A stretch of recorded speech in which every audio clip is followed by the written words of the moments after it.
क्या उसको समझ नहीं है भी उन्होंने चोर को चुना है या काम करने वाले सरपंच को चुना है? पढ़े लिखे भैंस बतेरी हैं और भी दो ले लेंगे, उन्होंने कह दिया कोई दिक्कत वाली बात नहीं, लेकिन वो अपने झोले की तनी तैयार कर ले, तीसरी बार मुख्यमंत्री नहीं बनेंगे।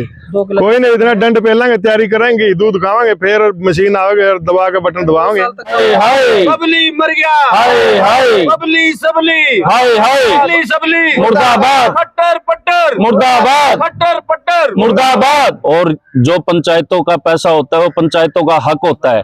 हमारे को जनता ने चुन के यहाँ पर भेजा है, जनप्रतिनिधि हैं, तो सबसे पहले तो पंचायत मंत्री और मुख्यमंत्री इस बात के लिए माफी मांगो डाकू कह के। और दूसरा, हम ये चेताना चाहते हैं सरकार को कि अपने गांव के अधिकारों पर हम डाका नहीं पड़ने देंगे। इनकी ये पासबुक में देखिए, ये पुरानी जो एंट्री है क्रेडिट 2037 रुपए की है। मतलब एक बात बताओ, आप चोर कह के सरपंचों को संबोधित कर रहे हो, गांव की जो जनता है क्या है?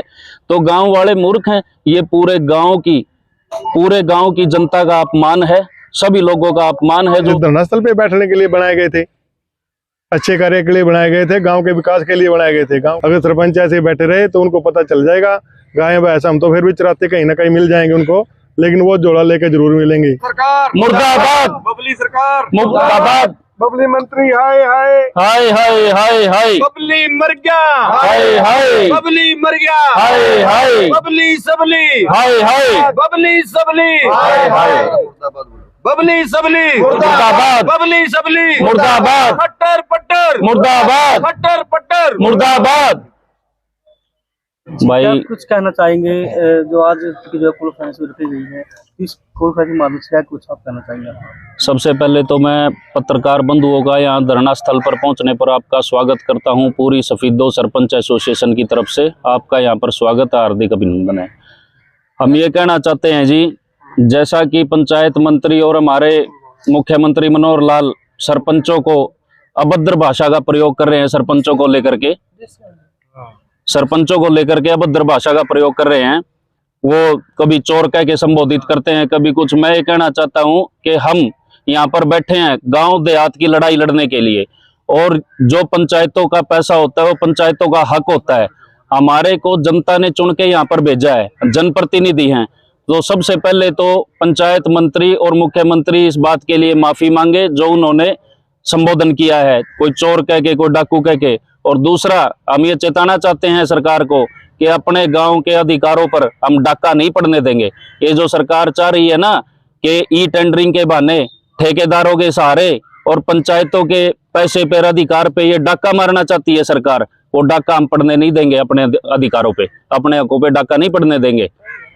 इस तरह का डाका आज क्या कुछ कहना चाहोगे? अपने एप्लीकेशन लिखी है जी, आज एप्लीकेशन लिखी है ये सरपंच एसोसिएशन सफीदों की तरफ से। देखिए, जब तक हमारी मांगे मानी नहीं जाती और सभी पंचायतें धरने पर हैं, तब तक हम कोई भी कार्रवाई नहीं करेंगे, कोई भी प्रस्ताव कोई पंचायत पारित नहीं करेगी। तो गांव में जो भी विकास कार्य के लिए ग्रांट आता है, अभी जो आएगा तो वो पास करोगे नहीं करोगे? फिर क्या आप एक बात बताओ, ग्रांट पहले तो आई ही नहीं है। सफीदो ब्लॉक के 45 गांव के अंदर एक भी गांव में एक पैसे की भी ग्रांट भेजी नहीं गई है। 1100 करोड़ रुपए की झूठी घोषणा कर दी गई है, और बाद में सरकार वो जुमला बता करके उसको खारिज कर देगी कि जुमला था। मुख्यमंत्री तो कह रहे 1100 करोड़ रुपए दे दी गई है, 1600 सरपंच है ये के उनका काम शुरू कर दिया है। भाई साहब, हम प्रेस के माध्यम से आपके सामने आपको दिखाना चाहते हैं। हमारे सरपंच नरवैर सिंह जी हैं, ये दिखा रहे हैं, और ये चेकबुक है इनकी, ये पासबुक में देखिए, ये पुरानी जो एंट्री है क्रेडिट 2037 रुपए की है। इसके बाद इसमें कोई एंट्री आपको नजर नहीं आएगी।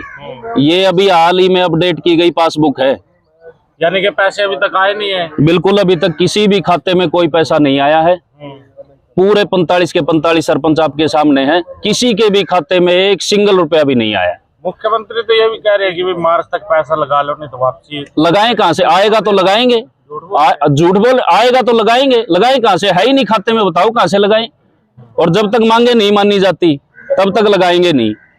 देखो, ई टेंडरिंग के माध्यम से जो ठेकेदारों से सरकार काम करवाना चाहती है, हम वो ऐसा कतई नहीं होने देंगे। ठेकेदारों के माध्यम से जो गांव देहात का जो हमारा पैसा है, जो हमारे गांव के विकास कार्य के लगना चाहिए, हम उस पे डाका नहीं पड़ने देंगे। ये सारी सरपंच बैठे, सरपंच एसोसिएशन सारी सफीदों की यहाँ पे मौजूद है और यही निर्णय लिया गया, हम उस पे डाका नहीं पड़ने देंगे बिल्कुल भी। आगे का प्लान क्या रहेगा फिर आपका? आगे का प्लान भाई, जो हमारी 25 सदस्यीय कमेटी है वो जैसा भी निर्णय करेगी, चंडीगढ़ कूच के लिए कहेंगे तो हम जाएंगे। अच्छा कि हर जो विधायक है उनके घर पे डेरा चलने की बातें हो रही थी। अभी जो जजपा और भाजपा के जो विधायक हैं, जो हमारी 25 सदस्यीय कमेटी है, उन्होंने प्रस्ताव डाला है कि जितने भी जजपा के और भाजपा के जो विधायक हैं और एमपी हैं, उनके निवास स्थान का घेराव करना है। लेकिन सफीदों में तो कोई विधायक है नहीं, ना जजपा का ना भाजपा का, तो हम तो यहीं बैठ करके अपने धरने को शांतिपूर्वक। मुख्यमंत्री मनोहर खट्टर की रैली थी जी नरवाना में, वहाँ पे कुछ सरपंच थे जो वो गिरफ्तार किए गए थे, तो उनका क्या मामला रहा? सरकार की नीति तानाशाही है। ये अंग्रेजों के शासनकाल का जो समय गुलामी वाला, उस समय को याद दिलाना चाहते हैं। जो अपने हकों की आवाज उठाते हैं उनको गिरफ्तार किया जाता है। हमारे भाई पवन पाजू को भी परसों ले गए थे और फिर सारी सरपंच एसोसिएशन गई थी। तो ये दमनकारी नीति है, जो अपने हकों की आवाज उठाता है उनको दबाने की कोशिश की जाती है। पंचायत मंत्री को क्या कुछ कहना चाहेंगे आप? ये मतलब अहंकार भरी भाषा छोड़ें, और वो भी जनप्रतिनिधि हैं और हमें भी गांव की जनता ने चुन करके यहाँ पे बिठाया। गांव की जनता ने, मतलब एक बात बताओ, आप चोर कह के सरपंचों को संबोधित कर रहे हो। गांव की जो जनता है, क्या उसको समझ नहीं है भी उन्होंने चोर को चुना है या काम करने वाले सरपंच को चुना है? पढ़े लिखे को, जितने मेरे साथी यहाँ पे बैठे हैं, आप कैमरा घुमा लो, सारे पढ़े लिखे हैं। कोई बीए है, कोई एमए है, कोई बीटेक है, कोई एमटेक है। तो गांव वाले मूर्ख हैं? ये पूरे गांव की जनता का अपमान है, सभी लोगों का अपमान है, जो क्योंकि आप उनके चुने हुए प्रतिनिधि को चोर कह रहे हो। उन्होंने विश्वास करके उस प्रतिनिधि को चुना था कि हमारे काम करेगा, विकास कार्य, और उन्होंने पढ़े लिखे प्रतिनिधि चुने हैं सारे। अच्छा एक बात और है, सारे सरपंच इकट्ठे हैं जी अब ईस्ट हरियाणा के, हाँ जी। और पूरे खिलाफ है पूरी सरकार के। हाँ जी। तो आपने अपने गांव वालों का कितना साथ है जी? क्योंकि गांव की जनता साथ देती है तब जाके सरपंच ऊपर जाएंगे, तो गांव की जनता का कितना साथ है? जो सरपंच है वो गांव देहात की लड़ाई लड़ रहे हैं। आप देखो, पिछले 2 साल का जो प्रशासनिक कार्यकाल रहा, सरपंचों का जब उनके रिकॉर्ड जमा हो गया था पिछली पंचायतों का, उसके बाद प्रशासनिक कार्यकाल रहा। और हम सरकार से अनुरोध करते हैं कि पिछली प्रशासनिक कार्रवाई की जांच करवा ले 2 साल की, और उनको पता चल जाएगा कि ई टेंडरिंग के माध्यम से कागजों में काम हुआ है, धरातल पे काम ही नहीं हुआ। दूध का दूध, पानी का पानी हो जाएगा। कौन चोर है और कौन सेवक है? मेरा सवाल ये था जी, गांव की जनता का कितना साथ है जी? गांव की जनता का साथ है हमारे साथ। गांव की जनता ने ही चुन के हमारे को भेजा है।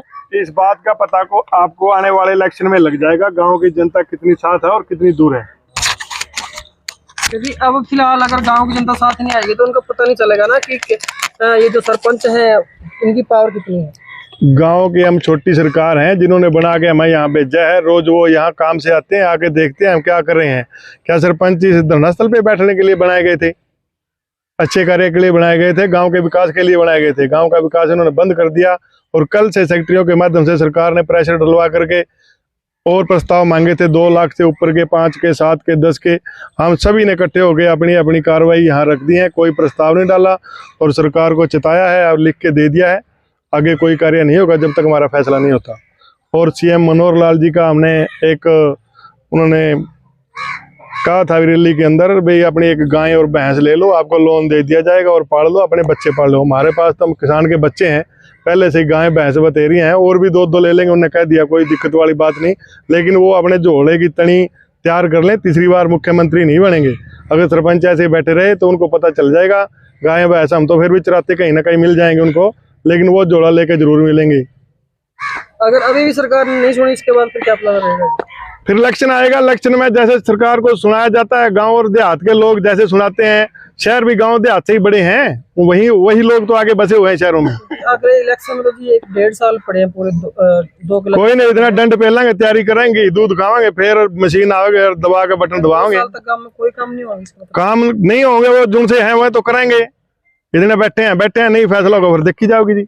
तो जैसे कांग्रेस सरकार कितना साथ दे रही है विपक्ष में? कांग्रेस सरकार साथ अगर वो शासन में होती तो देती, अगर है ही नहीं है तो वो साथ क्या देगी। वो धरने पे आए थे विधायक जी, अपना समर्थन करके हैं, हम उनका मान सम्मान करते हैं इस बात का।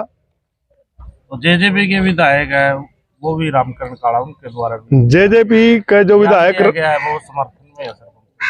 वो जो समर्थन में आएगा उसकी बात हम भी मानेंगे, उसके साथ मान सम्मान भी करेंगे। गांव में आएगा उसका भी सम्मान करेंगे। जो सरपंचों की आवाज उठाएगा उसके साथ हैं हम।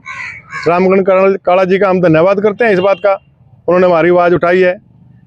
गांव के सरपंचों के खिलाफ तो मतलब सरपंचों ये जो तैयारी कर रहे हैं अपनी आगे लड़ने की, इसमें क्योंकि आप लोगों के ऊपर जिला परिषद होते हैं, जिला परिषद की क्या भूमिका है इस मामले में? जिला परिषद के आए थे जो अपने मेंबर हैं यहाँ से, उन्होंने समर्थन दिया है।